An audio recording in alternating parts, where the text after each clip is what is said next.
Hello students, मैंने आपको अभी तक जो पाठ 2 में बताया है वो है विद्युत फ्लक्स और उससे संबंधित बहुत ही इम्पोर्टेंट नियम जिसे हम गाउस का नियम कहते हैं। अब आप देखेंगे गाउस के नियम के अनुप्रयोग, और इन अनुप्रयोगों में से कोई ना कोई अनुप्रयोग हर वर्ष बोर्ड द्वारा पूछा जाता है, तो ये बहुत ही इम्पोर्टेंट है। आप इस पर विशेषकर ध्यान दें और इसको नोट भी करें। तो गाउस के नियम के अनुप्रयोग।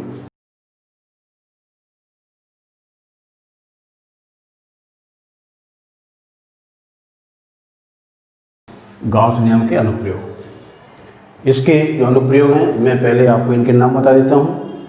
पहला है किसी अनंत लंबे रेखीय आवेश वितरण के कारण विद्युत क्षेत्र ज्ञात करना।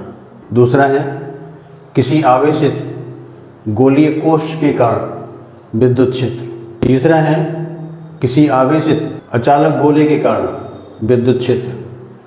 चौथा है किसी आवेशित अचालक अपरिमित सीट के कारण विद्युत क्षेत्र। किसी आवेशित चालक सीट के कारण विद्युत क्षेत्र ज्ञात करना। तो ये इसके 5 एप्लीकेशन हैं, और इन 5 एप्लीकेशन में से हर वर्ष कोई ना कोई एप्लीकेशन आता ही है। तो मैं आपको इसमें सबसे पहला एप्लीकेशन इसका बता रहा हूँ। अनंत लंबे रेखीय आवेश के कारण r दूरी पर विद्युत क्षेत्र की तीव्रता। Electric field intensity at distance r from A infinite long charge. सबसे पहले इसमें आपको जो इसमें वर्ड्स देख रहे हैं, अनंत लंबे रेखीय आवेश। तो अनंत लंबा रेखीय आवेश क्या होता है? क्या आवेश की लंबाई होती है? नहीं, आवेश की लंबाई नहीं होती है। अगर आपके पास एक बहुत ही पतला चालक तार है और उस तार को हम आवेशित कर दें और प्रेक्षण बिंदु की दूरी तार की लंबाई की तुलना में बहुत कम हो, तो हम उस तार को अनंत लंबा तार मान सकते हैं और उस पर जो आवेश का वितरण है उसको हम अनंत लंबा वितरण मान सकते हैं। क्योंकि विद्युत क्षेत्र एक सदिश राशि है, इसलिए सबसे पहले ये जानना आवश्यक है कि अनंत लंबे रेखीय आवेश के कारण विद्युत क्षेत्र की दिशा क्या होगी। तो मान लेते हैं कि अपने पास यहाँ पर एक तार है, अनंत लंबा है, ऊपर की तरफ भी नीचे की तरफ भी। हमने इसका एक भाग ले लिया है ए बी। इस भाग का ये बिंदु है, ये बिंदु है इसका। इस बिंदु की दूरी यहाँ से r के बराबर होती है। ये पॉइंट हम यहाँ O मान लेते हैं और इस पॉइंट को हम यहाँ P मान लेते हैं। अब हमें विद्युत क्षेत्र की दिशा ज्ञात करने के लिए यहाँ पर आप ये धन आवेश, यहाँ पर विद्युत क्षेत्र की दिशा ज्ञात करने के लिए हम इसमें पहले 2 अल्पांश मान लेंगे जो इस O से बराबर दूरी पर होंगे। मान लो कि यहाँ पर हमने एक अल्पांश ये मान लिया और दूसरा अल्पांश हमने ये मान लिया। ये जो अल्पांश है इसके कारण जो विद्युत क्षेत्र होगा, इसके लिए हम इस अल्पांश को हम इस P से मिला देते हैं, और यहाँ पर जो अल्पांश है इसको भी हम इस P से मिला देते हैं। अब इस अल्पांश, ये मान लो कि इसमें जो आवेश होता है वो डेल्टा Q होता है, तो ये आवेश डेल्टा Q, और यहाँ पर भी आवेश डेल्टा Q। तो पूरे पर आवेश Q है तो हम इसको अल्पांश है तो अल्पांश पर हमने आवेश डेल्टा Q मान लिया। तो इस डेल्टा Q के कारण यहाँ पर जो विद्युत क्षेत्र होगा वो इस तरीके से होगा, इसी रेखा की दिशा में। मान लेते हैं कि ये डेल्टा E होता है, इसके कारण यहाँ जो विद्युत क्षेत्र होगा वो भी इसी तरीके से होगा, इस रेखा की दिशा में। ये डेल्टा E। हम इस OP लाइन को आगे की तरफ बढ़ा देते हैं। यहाँ पर जो विद्युत क्षेत्र, अगर हम ये मान लें कि भाई ये कोण यहाँ पर थीटा है, तो ये कोण भी यहाँ पर थीटा होगा, क्योंकि इन अल्पांशों की दूरियां O से बराबर है और अल्पांश पर चार्ज भी बराबर है। तो ये कोण भी यहाँ पर थीटा होगा और ये कोण भी यहाँ पर थीटा होगा। अब इस डेल्टा E के हम 2 घटक कर सकते हैं, एक तो इस लाइन के अनुदिश और दूसरा इस OP लाइन की लंबवत। ओपी लाइन के अनुदिश कौन सा होगा? ये है डेल्टा ई कॉस थीटा। इसी का इसका लंबवत घटक डेल्टा ई साइन थीटा। इसी प्रकार से ये जो विद्युत क्षेत्र डेल्टा ई, इसके भी दो घटक, एक घटक इधर की तरफ डेल्टा ई कॉस थीटा और एक इसके ठीक लंबवत डेल्टा ई साइन थीटा। आप इसमें देख सकते हैं चित्र में डेल्टा ई साइन थीटा और डेल्टा ई साइन थीटा एक दूसरे के बराबर और विपरीत हैं, जिनका नेट यानी जिनका कुल इफेक्ट शून्य के बराबर होगा। यहां पर ये केवल घटक बचते हैं डेल्टा ई कॉस थीटा जो ओपी के अनुदिश होते हैं। तो यहां पर जो विद्युत क्षेत्र होगा उसकी दिशा केवल इन घटकों के कारण होगी। इसका कहने का अर्थ यह है कि जो भी यहां पर इसके कारण P बिंदु पर विद्युत क्षेत्र की दिशा होगी इस आवेश वितरण के ठीक लंबवत होगी, परपेंडिकुलर। तो आप देख सकते हैं कि बिंदु P पर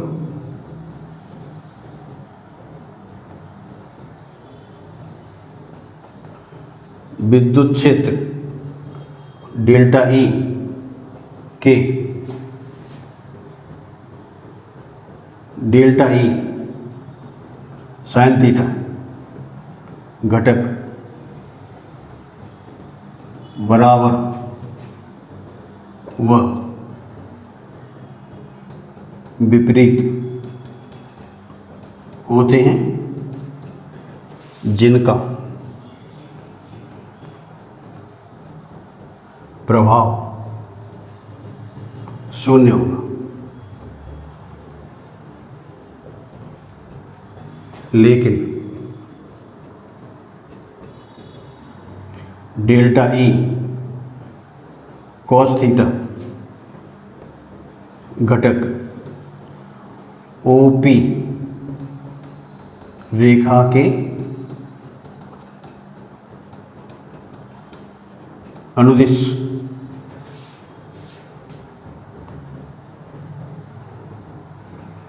होते हैं, जो विद्युत क्षेत्र की दिशा को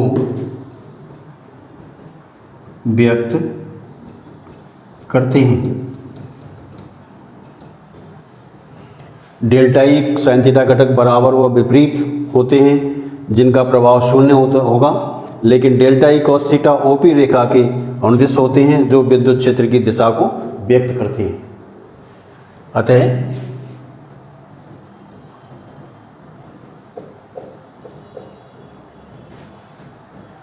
रेखीय आवेश के कारण विद्युत क्षेत्र की दिशा सदैव आवेश वितरण के लंबवत होती है। यानी आपने ये ज्ञात कर लिया कि इस ए बी पर जो आवेश है उसके कारण जो यहाँ पर विद्युत क्षेत्र है उसकी दिशा इस ए बी के लंबवत होगी, परपेंडिकुलर। इसके समानांतर कोई विद्युत क्षेत्र नहीं होता है। आप इसमें देख रहे हैं delta E sine theta, delta E sine theta एक दूसरे के बराबर और विपरीत है।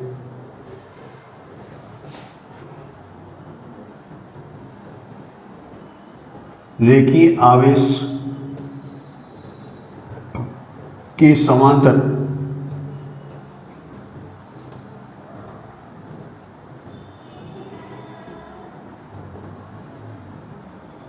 विद्युत क्षेत्र शून्य होता है। तो ये कौन सा है? ये लाइन है, ये लाइन आप देख रहे हैं जो इस ए बी के समानांतर। अब जब हमने ये पता कर लिया कि भाई इसके कारण जो विद्युत क्षेत्र की दिशा होगी वो इसके लंबवत होगी, तो अब इसको इस बिंदु P पर विद्युत क्षेत्र हम आसानी से ज्ञात कर सकते हैं। क्योंकि विद्युत क्षेत्र की दिशा ज्ञात किए बगैर हम ये नहीं ज्ञात कर सकते कि वहाँ पर विद्युत क्षेत्र की तीव्रता क्या होगी। तो चलिए इसका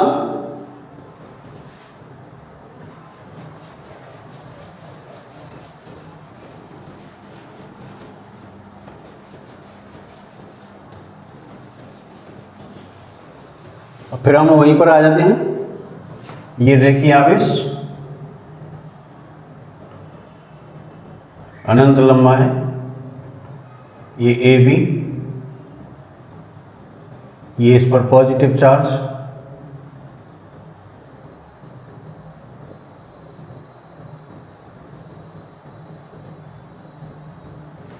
हमने अभी यहां पर आर दूरी पर पॉइंट पी मान लिया था।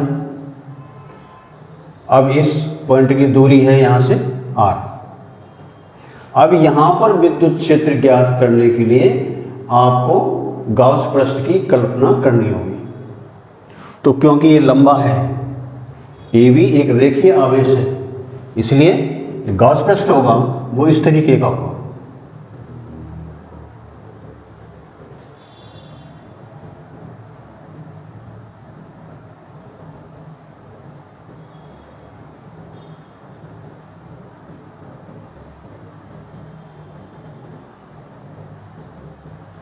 ये क्या है? गाउस बेलन।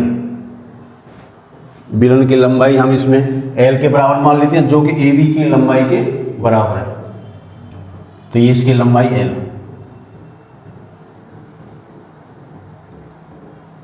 इस बेलन की त्रिज्या R। तो ये जो कहलाएगा ये गाउस बेलन कहलाएगा,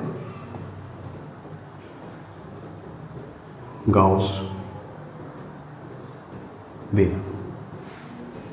अब आपको इस पॉइंट पर विद्युत क्षेत्र ज्ञात करना है, तो ये तो हम जानते ही हैं कि भाई यहाँ विद्युत क्षेत्र की दिशा होगी वो इस तरीके से होगी, ये विद्युत क्षेत्र की डायरेक्शन E। ऐसे ही यहाँ पर ये भी इसकी दूरी R के बराबर है, तो यहाँ पर भी जो विद्युत क्षेत्र की जो डायरेक्शन होगी वो भी इसमें यही R के बराबर होगी, E की। ये इस तरीके से, ये E।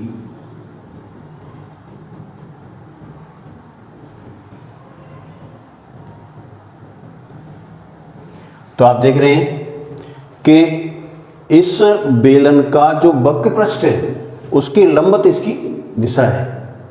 तो यहाँ पर इसके दो इसके आपके पृष्ठ हैं इसके अंदर, एक तो ये वृत्ताकार पृष्ठ हैं दो, और एक ये वक्र पृष्ठ है। तो अब हम क्या करेंगे, जितने भी इसके पृष्ठ हैं, तीन पृष्ठ हम इसके मान लेते हैं यहाँ पर। पहला ये पृष्ठ है जिसको हम S1 नाम देंगे, दूसरा ये पृष्ठ है जिसको S2 नाम देंगे, तीसरा ये पृष्ठ है जिसको हम S3 नाम देंगे। यहाँ पर हम अल्पांश मान लेते हैं, ये अल्पांश है, और इस अल्पांश का क्षेत्रफल डेल्टा S वो इसी दिशा में होगा, ds। यहाँ पर अगर हम कोई अल्पांश मान लेते हैं इसके अंदर, इसका भी जो क्षेत्रफल होगा ds इस तरीके से। यहाँ पर भी अगर हम कोई अल्पांश मान लेते हैं तो इसके कारण इसका क्षेत्रफल ds। यहाँ पर अगर हम मान लेंगे अल्पांश तो इसका क्षेत्रफल इस तरीके से ds। यहाँ पर अगर हम लेते हैं कोई अल्पांश, इसके कारण जो क्षेत्रफल होगा वो इस तरीके से। यहाँ पर अगर हम कोई अल्पांश लेते हैं तो इसका इस तरीके से। तो इसमें क्या है, हमने सभी पृष्ठों पर इनके अल्पांश क्षेत्रफल ds मान लिए हैं। तो अब आप यहाँ पर जो विद्युत फ्लक्स होगा वो विद्युत क्षेत्र के, तो ये पूरे ही गाउस बेलन से संबंधित होगा। रेखीय आवेश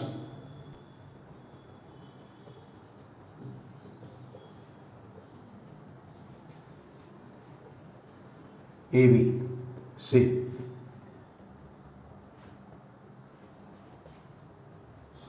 R दूरी पर विद्युत क्षेत्र ज्ञात करने के लिए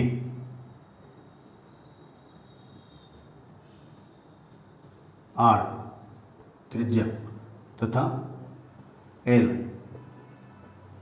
लंबाई के बेलन की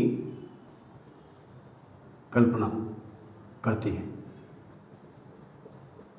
जिसे गाउस बेलन कहते हैं।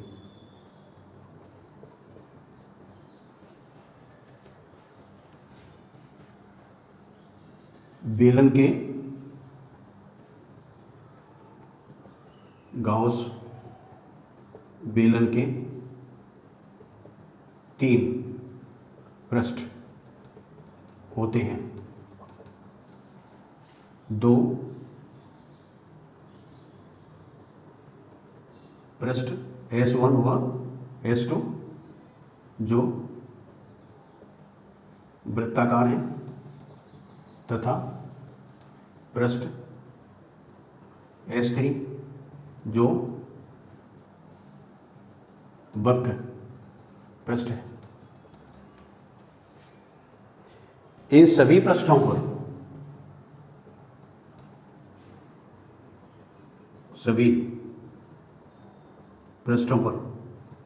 अल्पांश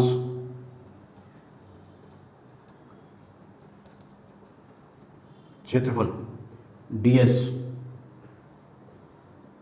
मान लेते हैं। तीनों पृष्ठ S1, S2 और S3, इन तीनों पर अल्पांश क्षेत्रफल ds, यहाँ पर आपको दिख रहा है ये ds, ये ds, ये ds, ये ds, ये ds। तो अब आप इसमें देख रहे हैं कि यहाँ पर जो पृष्ठ S1 है और S2 है, यहाँ पर जो अल्पांश क्षेत्रफल है ds वो इस विद्युत क्षेत्र के लंबवत है, परपेंडिकुलर। यानी कि ये जो कोण बन रहा है यहाँ पर, अगर ये रेखा को यहाँ बढ़ा दें, यहाँ मिला दें, तो ये कोण इसमें 90 डिग्री का बनेगा। ऐसे ये इसमें 90 डिग्री का बनेगा। ये जो वक्र पृष्ठ है, वक्र पृष्ठ पर अगर हम देखें तो इसके अल्पांश का जो क्षेत्रफल है ds वो इस विद्युत क्षेत्र के समानांतर है।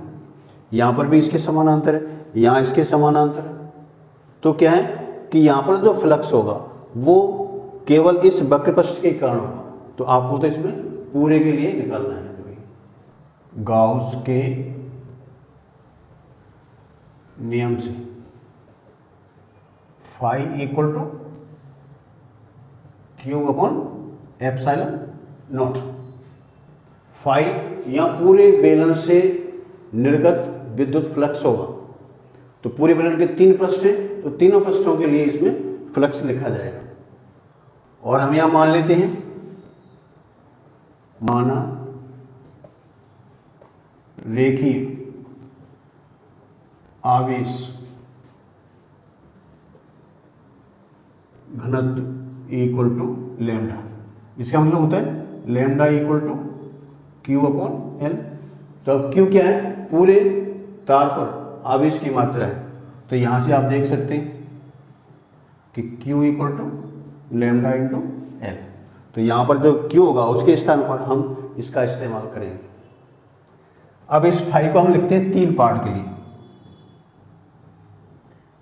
S1 E dot ds plus S2 E dot ds plus S3 E dot ds equal to ये आपका Q। तो Q के स्थान पर यूज करें lambda L upon epsilon not. तीनों पृष्ठ। अब इसमें डॉट इंटीग्रेशन इसमें लगा हुआ डॉट है इसके साथ, तो ये डॉट प्रोडक्ट को खोल देंगे यहाँ पर। पृष्ठ S1 E ds cos 90 plus integration S2 E ds cos 90 plus integration S3 E ds cos 0 degree equal to lambda L upon epsilon not. तो हम कहाँ पर है? cos 90 का मान 0 होता है, cos 90 का मान ये 0 होता है, इसका मान 1 के बराबर होता है। तो ये इंटीग्रेशन क्या होंगे? 0 हो जाएंगे सभी। तो ये 0 plus 0 plus integration S3 E D S equal to lambda L upon epsilon. अब इसमें वक्रपृष्ठ के प्रत्येक बिंदु पर ई का मान समान होगा, क्योंकि वक्रपृष्ठ की जो त्रिज्या है, इसकी जो दूरी है रेखीय आवेश से, वो आर के बराबर है, जो बेलन की त्रिज्या है। तो इनको छोड़ देंगे हम इसमें, और ये आपका यहाँ लिख लेंगे E S three D S equal to lambda L upon epsilon. अब हम क्या करेंगे, E into D S S three क्या है, बेलन का वक्रपृष्ठ। तो वक्रपृष्ठ की जो क्षेत्रफल होता है वो है 2 pi R L equal to lambda L upon epsilon naught. अब इसमें से आप देख रहे हैं इस एल से ये एल कैंसिल हो जाएगा, अपने पास ये बचेगा ई इक्वल टू 2 पाई, ये आ गया यहाँ पर, तो 1 upon 2 pi epsilon not, lambda ये है, आर ये है, लैम्डा अपॉन आर। अब इस फॉर्मूले में आप देखिए, सामान्यतः विद्युत क्षेत्र में ये जो घटक होता है इसकी होता है 1 अपॉन 4 पाई एप्सिलॉन नॉट। तो आपको क्या है, इसको 4 पाई एप्सिलॉन नॉट करना है, तो क्या करें हम, 2 का यहाँ मल्टीप्लाई कर दें और 2 का यहाँ मल्टीप्लाई कर दें, तो ये पूरा आ जाएगा आपका यहाँ E equal to 1 upon 4 pi epsilon not into 2 lambda upon R. इसको सदिश रूप में व्यक्त किया जाए, सदिश रूप में E equal to 1 upon 4 pi epsilon not into 2 lambda upon R into R cap. तो आप इसमें दो चीज़ें देख रहे हैं, ये जो विद्युत क्षेत्र होता है, एक तो ये लैम्डा पर डिपेंड करता है, रेखीय आवेश घनत्व, रेखीय आवेश घनत्व क्यू अपॉन एल, एकांक लंबाई पर आवेश की मात्रा, इसको हम कूलम पर मीटर में, क्योंकि आवेश का मात्रा कूलम होता है, इसका मात्रा मीटर होता है, तो कूलम पर मीटर। दूसरा, इसकी दूरी आर पर डिपेंड करता है। तो यहाँ से हम दो निष्कर्ष निकाल सकते हैं। अतः number 1 E proportional lambda, number 2 E proportional 1 upon R, यानी कि दूरी के व्युत्क्रमानुपाती होता है। तो अब हम इसमें अगर ग्राफ ड्रॉ करें लैम्डा और 1 अपॉन आर में, तो आपके ये ग्राफ इस तरीके के होंगे। तो आप ये ध्यान रखें, फाई का तीनों ही पृष्ठ के लिए S1 S2 S3, S1 S2 cos 90 के कारण 0 हो जाएंगे, इसका मान 1 के बराबर होगा। ई को बाहर निकाल लेंगे, क्योंकि ये वक्रपृष्ठ के सभी बिंदुओं पर समान होता है, इसलिए ई को बाहर निकाल लिया। डी एस ये पृष्ठ का क्षेत्रफल 2 pi R L, lambda L, यहाँ से एल कैंसिल कर देंगे, अपने पास ये फॉर्मूला आ जाएगा। इसको 4 पाई करने के लिए 2 से यहाँ मल्टीप्लाई कर देंगे, और सदिश रूप में लिखने के लिए इसको इस तरीके से व्यक्त कर देंगे। तो इसका ये तो है ई और लैम्डा, अगर हम इस तरीके से लें, ये 0, यहाँ पर ले लें हम लैम्डा, और यहाँ पर लें ई। तो यानी ये एक्स अक्ष और ये वाई अक्ष, जैसा कि आप जानते हैं, ये इसके समानुपाती है, इसलिए सीधी रेखा आएगी इस तरह की, ई प्रोपोर्शनल लैम्डा, स्ट्रेट लाइन। और इसी को अगर हम आर के साथ ड्रॉ करें तो ये इस तरीके से होगा, ये आर, ये ई, इसको इस तरीके से